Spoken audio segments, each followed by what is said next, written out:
Hello guys. आज मैं आप लोग के साथ चेक पॉइंट R81.10 का इंस्टॉलेशन देखने जा रहे हैं।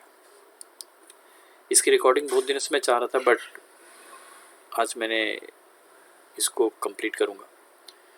और दूसरा नंबर सबसे इम्पॉर्टेंट है कि इसका थ्योरेटिकल पार्ट में हमने डिस्कस किया है 3 टायर आर्किटेक्चर के बारे में। बट अगर एक चीज़ देखो आप, तो इसमें सबसे इम्पॉर्टेंट क्या है कि check point is the network security solution and इसके 3 मेन कंपोनेंट है, that is security gateway, security management server and smart console. Guys, एक चीज़ बड़ा इंपॉर्टेंट है कि 3 टायर आर्किटेक्चर के थ्योरेटिकल पार्ट में जो हमने देखा था, उसमें ये देखा था कि 3 टायर आर्किटेक्चर का जो डायग्राम आप देख रहे हो, उसके अंदर आप देख पा रहे हैं एक सिक्योरिटी मैनेजमेंट सर्वर है आपका, 2 सिक्योरिटी गेटवे हैं और एक मैनेजमेंट कंसोल, यहाँ स्मार्ट कंसोल आप देख रहे हो। तो जो चेक पॉइंट की सिक्योरिटी गेटवे का जो हम लैब करने जा रहे हैं, या जो थ्योरेटिकल पार्ट में हमने देखा, इसमें 3 टायर्स आर्किटेक्चर इसको जो हम बोलते हैं, उस 3 टायर आर्किटेक्चर का मेन कंपोनेंट जो आपका वो सिक्योरिटी गेटवे है, सिक्योरिटी मैनेजमेंट सर्वर है एंड स्मार्ट कंसोल है। गाइस, थोड़ा सा यहाँ मैं डिस्कस करना चाहूँगा आप लोग से कि सिक्योरिटी गेटवे और सिक्योरिटी मैनेजमेंट सर्वर, ये दोनों एक्चुअली अलग अलग हम क्यों रख रहे हैं, what is the purpose behind it, कि why we are keeping security gateway and security management separate in separate box. इसकी इंस्टॉलेशन हम अलग क्यों करते हैं। अरे स्मार्ट कंसोल है क्या चीज़, थोड़ी सी उस जब मैं थ्योरेटिकल पार्ट का ले रहा था उसमें भी आप लोग से डिस्कस किया था इसके बारे में, but again I want to recall you. अगर आप देखो तो एक तो बेनिफिट है इसको अलग रखने का, एक तो है आपके दोनों को एक साथ आप रख सकते हैं, security management server, security gateway, हम दोनों को एक साथ रख सकते हैं और इसी का हम स्टैंड एलोन डिप्लॉयमेंट कहते हैं। बट अगर दोनों को आप सेपरेटली रखते हो तो इसको हम डिस्ट्रीब्यूटेड डिप्लॉयमेंट इंस्टॉलेशन के रूप में जानते हैं। लेकिन गाइस, सबसे इंपॉर्टेंट है कि ये जो चीज़ें आप देख रहे हो यहाँ पे कि सिक्योरिटी गेटवे मेन आपका फायरवॉल हो गया, मेन फायरवॉल जिसके लिए हम चेक पॉइंट को अपने कंपनी में इंस्टॉल करने जा रहे हैं, right. And security management server जो हो गया, जहाँ से आप मल्टीपल फायरवॉल को मैनेज कर सकते हैं, मल्टीपल सिक्योरिटी गेटवे को मैनेज कर सकते हैं। इस डायग्राम भी आप देख सकते हो, एक सिक्योरिटी गेटवे यहाँ पे आपका, एक सिक्योरिटी गेटवे यहाँ पे है और एक सिक्योरिटी मैनेजमेंट सर्वर आपका इस नेटवर्क में है। इस सिक्योरिटी मैनेजमेंट सर्वर से आप दोनों सिक्योरिटी गेटवे को मैनेज कर सकते हैं, बोथ कैन बी मैनेज। ये security gateway 1 and security gateway 2 can be manage from वो सिंगल SMS। एंड यहाँ पे जो मेजर पार्ट आप देख रहे हैं कि स्मार्ट कंसोल का यूज़ क्या हुआ। पहले तो आपने देख लिया कि मेन कंपोनेंट जो है वो security gateway, security management server से आप एक सिक्योरिटी मैनेजमेंट सर्वर से मल्टीपल गेटवे को आप मैनेज कर सकते हैं। आपके नेटवर्क में इससे भी ज़्यादा गेटवे हो सकता है। सो आपको एक बेनिफिट तो ये हो गया कि एक सिंगल सिक्योरिटी मैनेजमेंट सर्वर से आप मल्टीपल गेटवे में पॉलिसी पोस्ट कर सकते हैं। तो एक जगह से आपका मॉनिटरिंग हो गया, प्लस एक ही जगह से इम्प्लीमेंटेशन भी हो रहा है मल्टीपल गेटवे के ऊपर। ये एक पहला बेनिफिट आपको मिल रहा है। दूसरा बेनिफिट, अगर सपोज कर लो इसमें कोई प्रॉब्लम आती है तो एक गेटवे में प्रॉब्लम होगा, आपको दूसरा गेटवे इससे अफेक्टेड नहीं होगा। आपके पॉलिसी पुश इसमें हो सकता है, फिर बाद में यहाँ गेटवे आप इंस्टॉल करते हैं तो पॉलिसी आप इसमें पुश कर सकते हैं।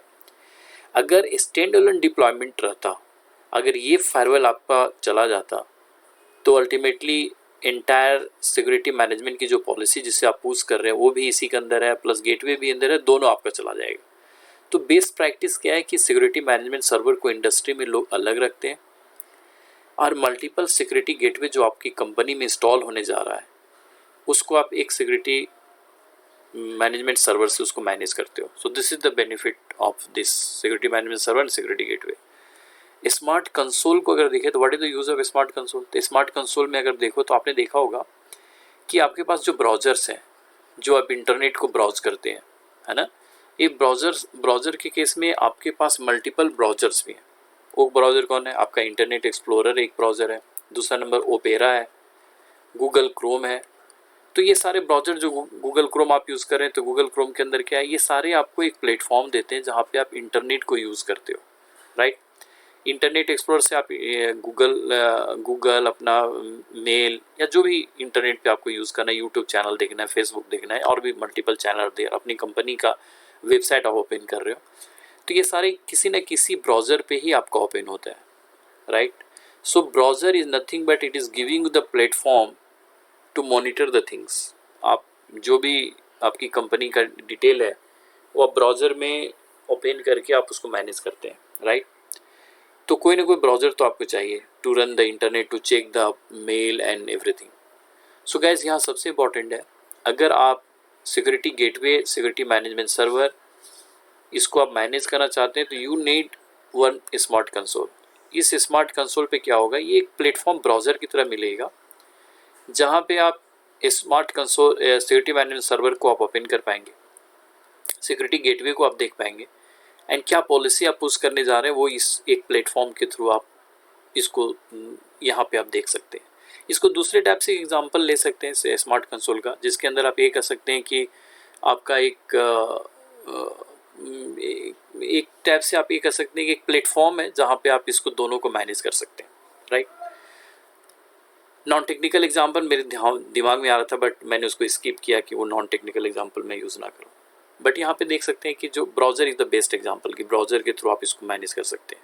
तो 3 टायर आर्किटेक्चर के अंदर सिक्योरिटी गेटवे हम एक सेपरेट इंस्टॉलेशन करने जा रहे हैं, सिक्योरिटी मैनेजमेंट सर्वर एक सेपरेट इंस्टॉलेशन कर रहे हैं।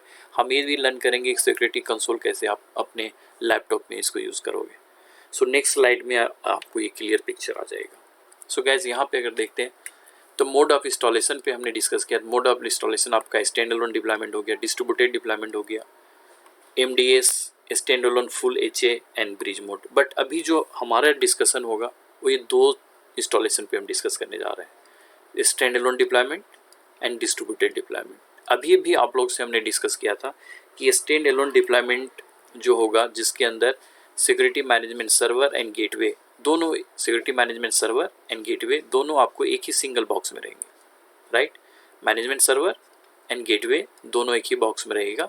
सो this is called stand alone deployment. अगर कोई प्रॉब्लम आती है तो दोनों चला जाएगा। डिस्ट्रीब्यूटेड डिप्लॉयमेंट के अंदर अगर आप देखो तो सिक्योरिटी मैनेजमेंट सर्वर SAM जो है आपका सेपरेट बॉक्स में इंस्टॉल होगा एंड गेटवे आपका सेपरेट बॉक्स में इंस्टॉल होगा, राइट। तो इसमें क्या होगा कि अगर आपको एक और गेटवे मैनेज करना है तो आप इससे कनेक्टिविटी करके इसको यहाँ एक ही SAM से आप दूसरा गेटवे को भी मैनेज कर सकते हैं, SG को मैनेज कर सकते हैं, SG2 हो गया है, right. So this is the case of distributed deployment, this is the case of stand alone, right.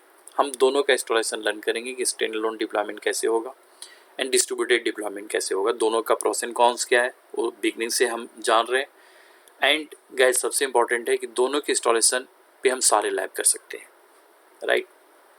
ये जो टोपोलॉजी आप देख रहे हो, इस टोपोलॉजी को जनरली हम यूज़ करने जा रहे हैं इन इंटायर लैब। जो जितना भी चेक पॉइंट का लैब होगा मोस्टली इसी टोपोलॉजी को यूज़ करने जा रहे हैं। इसमें सबसे एक इम्पॉर्टेंट चीज़ क्या है कि अगर आप इसमें देखो तो जो IP स्कीमा हमने यूज़ किया यहाँ पे वो इंटायर चेक पॉइंट में आई एम गोइंग टू इस सेम IP स्कीमा। इस सारे IP स्कीमा को मैं यूज़ करूँगा, इसमें मैं चेंज नहीं करने वाला। सो यहाँ अगर देखते हो तो ये एक सिक्योरिटी गेटवे हो गया, एक सिक्योरिटी गेटवे हो गया, एक SAM हो गया, मीन्स ये डिस्ट्रीब्यूटेड डिप्लॉयमेंट का डायग्राम यहाँ आपके सामने है, राइट। सो ये डिस्ट्रीब्यूटेड डिप्लॉयमेंट के अंदर अगर देखो तो एक security management server separate box में हो गया, सिक्योरिटी गेटवे सेपरेट बॉक्स में हो गया। गैस VM, यहाँ पे VMNet के बारे में ऑलरेडी मैं आपसे डिस्कस कर चुका हूँ कि VMNet नहीं तो आप दूसरे स्लाइड्स में देख लेना कि VMNet कैसे बनेगा और एक इसकी कैसे होगा। बट ये पूरे नेटवर्क के अंदर 3 VMNet, 4 VMNet मैं यूज़ करने जा रहा हूँ, right. VMNet 1, VMNet 2, VMNet 3 and VMNet 4। VMNet 1 आपको मैनेजमेंट सर्वर प्लस आपका स्मार्ट कंसोल आप यहाँ पे यूज़ करने जा रहे हैं। सो एक कंपोनेंट आपका स्मार्ट कंसोल यहाँ हो गया, एक गेटवे हो गया और एक सिक्योरिटी मैनेजमेंट सर्वर हो गया। रेस्ट आपके कंपोनेंट है जहाँ जहाँ आपको नेटवर्क में आपको यूज़ करना है। प्लस यहाँ पे हमने 3 जोन बना रखे हैं। एक ट्रस्टेड जोन हो गया जिसको हमने ये मान के चलते हैं हमारा अपना लोकल एरिया नेटवर्क है जो ट्रस्टेड जोन है, जहाँ पे हमारा सारा ऑफिस का वर्क होने वाला है, जहाँ हमें कंपनी की पूरी मेन इंफ्रा यहाँ पड़ा हुआ है इस ट्रस्टेड जोन में, बिकॉज वहाँ पे किसी टाइप का अटैक नहीं है, हमें बाहर के अटैक से रोकना है। ये DMG है हमारा, demonetize zone. Already you know कि जो चीज़ें हम डायरेक्ट किसी को अगर इंटरनेट से एक्सेस देना, आउटसाइड वर्ल्ड पब्लिक नेटवर्क को अगर मुझे एक्सेस देना अपने नेटवर्क में, तो हम डायरेक्ट इस ट्रस्टेड जोन में किसी को नहीं दे सकते। तो यहाँ के कंपोनेंट DMG में हमारा होता है। तो जो DMG के थ्रू हम किसी को एक्सेस देने वाले, ऑलरेडी हमने DMG के ऊपर डिस्कस कर लिया आप लोगों से। तो DMZ में जो है डिमिलिटराइज्ड जोन की अगर बात करें तो पब्लिक नेटवर्क से कोई भी DMZ में आ सकता है और DMZ के नेटवर्क वाले भी बाहर जा सकते हैं। सो ये आपका DMZ का हो गया। ये आपका मैनेजमेंट का नेटवर्क हो गया हमारा, और ये हमारा ट्रस्टेड जोन। और एक हमारा अनट्रस्टेड जोन हो गया जो पब्लिक नेटवर्क हो गया internet is a untrusted zone. IP schema guys अगर हम देखें जो ट्रस्टेड जोन के अंदर मैं स्कीमा यूज़ कर रहा हूँ IP का 96.33.10.1 है। मीन्स ये 96.33.10 का सीरीज चल रहा है, 96.33.10 इसका 12 मैं हर पोर्ट में डाल रहा हूँ। जो आपका मैनेजमेंट का जो पूल है वो 192.168.70 है, वहाँ 192.170 है। प्लस यहाँ DMZ जो आपका 172, ये 172 है, यहाँ से आपका नहीं दिख रहा, 172.16.20.12 है, ये 172.16.20.3 है यहाँ पे। मीन्स ये पूल दोनों का सेम हो गया। एंड यहाँ पे देखते हैं तो जो आपका इंटरनेट ट्रैफिक जो आपका घर का इंटरनेट है जिसके थ्रू हम लाइव करने जा रहे हैं, तो ये आपका 192.168.1 है, और इसको भी होस्ट जो हमने दिया है वो 12 दिया है, और ये आपका DMZ हो जाएगा। So generally what actually we are going to do कि जितना भी लैब हमें इंटरनेट से रिलेटेड लैब जो परफॉर्म करने जा रहे हैं, तो इंटरनेट को अगर आपको यूज़ करना है तो इस मशीन पे इंटरनेट अगर मैं यूज़ करूँगा तो यहाँ पे मैं दिखाऊंगा कि नाइटिंग के थ्रू कैसे मैं प्राइवेट नेटवर्क से पब्लिक नेटवर्क पे जा रहा हूँ, और पब्लिक नेटवर्क की कनेक्टिविटी हमारा DMZ में कैसे होगा। ये सारी चीज़ हम आगे के स्लाइड्स में या आगे के प्रैक्टिकल्स में हम इसको लर्न करेंगे कि कैसे हम इंटरनेट को आपको वर्चुअल मशीन के थ्रू जनरली हम इसको अपने इस मशीन पे यूज़ करने जा रहे हैं, राइट। सो गाइस यहाँ सबसे इम्पॉर्टेंट है कि जो आप ये नेटवर्क का मेन टोपोलॉजी आपको ध्यान ही रखना है कि इसी टोपोलॉजी को इसी IP स्कीमा को मैं यूज़ करूँगा। आप पूरे नेटवर्क के अंदर IP स्कीमा चेंज नहीं होगा। अगर IP स्कीमा आप चेंज करते हैं तो आप अपने आप को ट्रबल में डालोगे। इसलिए I fix the IP schema कि इसी को हम यूज़ करेंगे चाहे जो भी लैब करना हो, राइट। सो नेक्स्ट जो आपका है इसके अंदर अगर देखें तो एक्सप्लेनेशन ऑफ टोपोलॉजी के अंदर इन डायग्राम एवं यहाँ 4 जोन आपका है, जिसके अंदर ट्रस्टेड जोन ऑलरेडी है discuss, management zone, untrusted zone and DMZ हमने डिस्कस कर लिया। जो इंटरफेस हम यूज़ करने जा रहे हैं उस इंटरफेस में देखो कि ईथरनेट 0 यूज होगा, ईथरनेट 1, ईथरनेट 2, ईथरनेट 3 एंड जो राउटर इंटरफेस जो यूज होगा जिसमें राउटर का R1 का H0 एंड R2 का H0 हम यूज़ करने जा रहे हैं, रूपा IP की माउस का सेम रहेगा। फिर इसके बाद यहाँ पे गाइस मैंने आपको दिखलाया कि चेक पॉइंट का लैब सेटअप करने के लिए आपको जो CPU की रिक्वायरमेंट जो हमने थ्योरेटिकल पार्ट में भी डिस्कस किया था कि कोर i5 आपको मिनिमम चाहिए एंड 8 GB रैम आपके पास रहना चाहिए, जो आपके लैपटॉप में अगर ये है तो भी आप लैब परफॉर्म कर पाओगे। यहाँ हमने लिंक दे दिया आपको कि अगर R80.10 का है तो आप यहाँ से डाउनलोड, R81 का गेटवे आप यहाँ से डाउनलोड कर सकते हैं, सिस्को का यहाँ से डाउनलोड कर सकते हैं, काली लिनक्स की अगर चाहिए जहाँ विंडोज़ आप नहीं यूज़ कर सकते तो वहाँ काली लिनक्स को आप यूज़ कर सकते हैं। ये वायता का भी हमने दिया हो, वायता अगर यूज़ करना चाहे तो यहाँ भी वायता को भी यूज़ कर सकते हैं। So these are links are also available.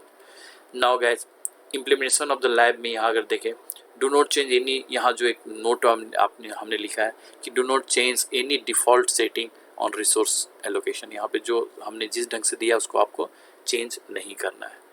और यहाँ पे आप देखें तो टास्क 1 के अंदर आपको सबसे पहले माइक्रोसॉफ्ट लूपबैक एडाप्टर आपको बनाना है। इसके ऊपर हमने सेपरेट एक वीडियो ऑलरेडी बना लिया है कि माइक्रोसॉफ्ट लूपबैक एडाप्टर कैसे बनेगा।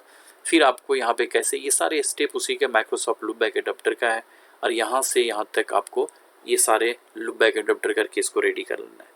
रेस्ट जो है इंस्टॉलेशन पार्ट मैं इसका नेक्स्ट पार्ट में डिस्कस करूँगा। Thank you.